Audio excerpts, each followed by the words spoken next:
Welcome back to Ohio, everybody. I am Jake, and it is a beautiful snowy morning out, so I thought I'd shoot a video while I'm drinking my coffee.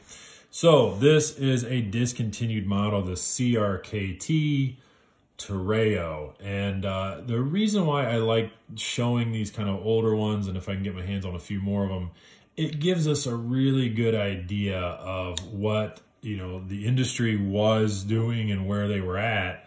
And what we have, honestly, what we're spoiled with today. All right, so we'll keep in mind a price point that this thing was $65 when it was launched, and I paid about 50, I think 55. Again, this is discontinued. You're talking, this was 5 to 6 years ago when this was launched, and about 4 years ago when I bought it. This is my dad's. This is his fancy knife. And, I think that's the better classification of this. This was designed and launched as a hunting knife. Now, the overall looks of this, the blade, absolutely terrific hunting blade. The sleek and slenderness of this, like, I prefer that. I don't like to have a lot of bumps or things sticking out for a hunting knife. However, I have a few gripes, and we'll get into that. But again, my dad uses this as his fancy knife.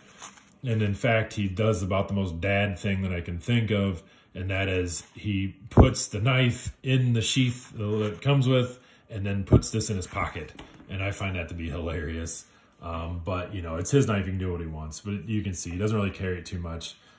So we'll get some specs out of the way. I already said it was about 65 bucks when it was launched. So keep that in mind. Overall length, you got about 8.4 ounces. 8.4 inches. Weight wise is about 5 ounces.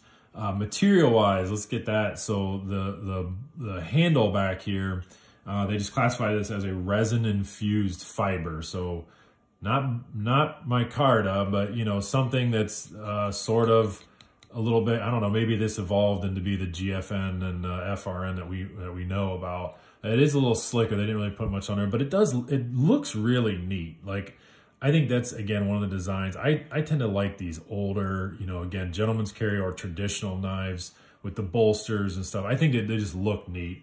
So that's kind of cool. Blade steel is 7 CR17. So, we all kind of get bored with D2 now, but I mean, listen, 65 bucks for 7 CR, or, you can now pick up something like this, the Sargus, steel with Sargus, and you're getting D2 G10 for 55 bucks, So it's just a world of difference, what we were offered to what we are now offered. And again, honestly, what we're spoiled with today.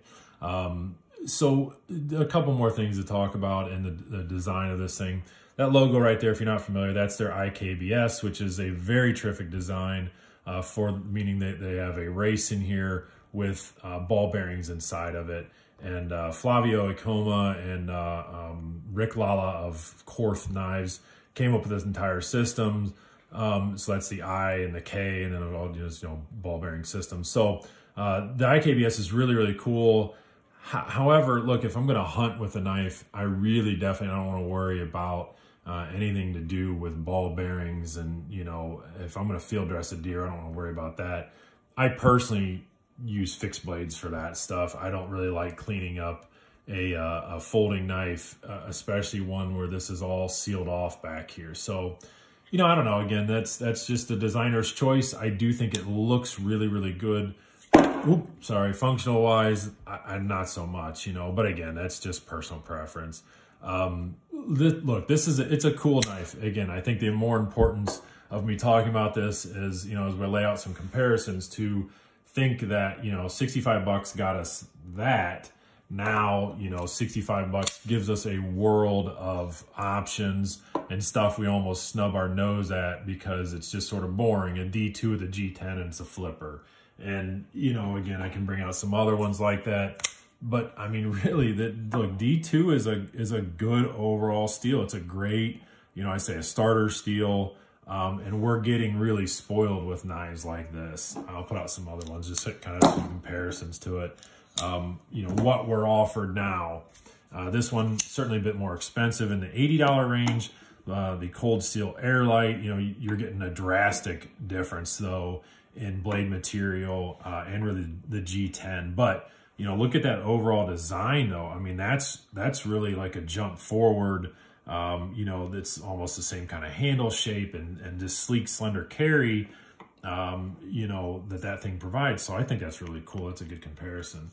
The other one that I thought about, this one, again, really cool comparison. Now, this has been around for a while. I honestly don't know when these rat ones were originally launched.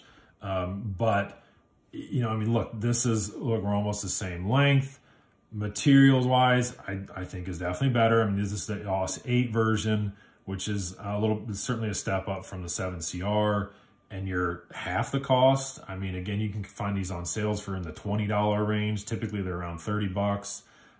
So there's that. You know, just again, spoiled. This is the Kubi Drake.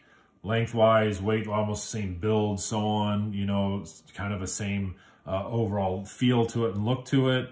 But you know, your OS 10 here, G10, and this is on sale. You can get this guy. I got it for around 40. I think typically it is around 60 or so. But you know, just some really good comparisons, and really, like I said, the more point of, I like looking at these old ones to know, you know, where we've been in the industry to where we are now. So there you guys go. Just a quick wrap up on the CRKT Torreya. It's cool, you know, but let's just, you know, kind of maybe think about where we were and what we get now, what we get spoiled with, you know. So, all right, guys, again, it's a beautiful snowy morning here, and so I'm going to go out and maybe enjoy it, let my dog run around. So have a good day, everybody.